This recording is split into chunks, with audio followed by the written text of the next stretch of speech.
The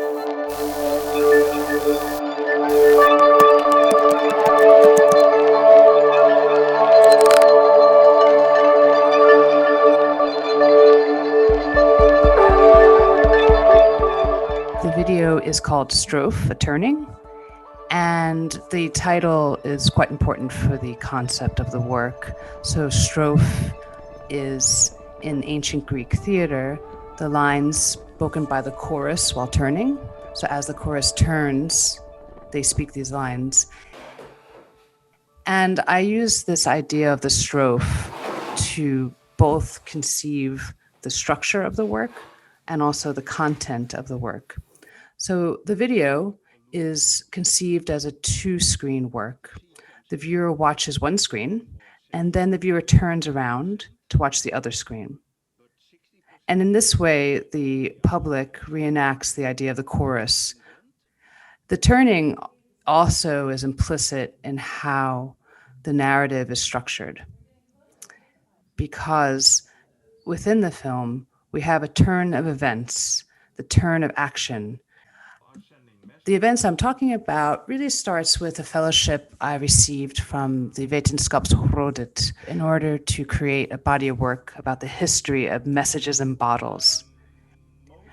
And I mean the message in a bottle in a metaphorical sense, because I really wanted to look at how accidental drift in the sea has led to new discoveries, how people interpret what they find on the beach, and what they do with what they find on the beach.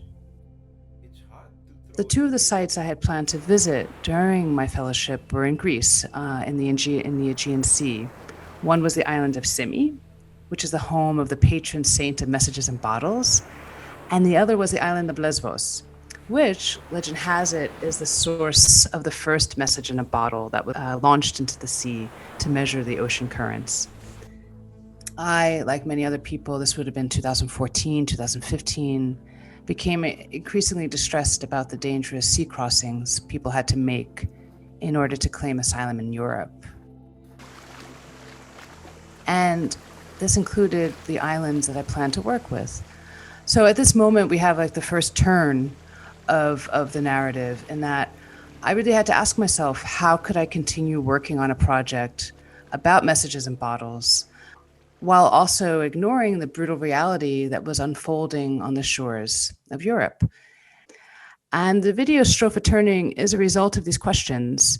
It's the mutating symbol of the message in a bottle as a call to action, as a responsibility to respond to what one finds on the beach. In the beginning of Strophe, it starts off with this text from the Russian poet Oshop Mandelstam, and he talks about how the message in a bottle is for whoever finds it.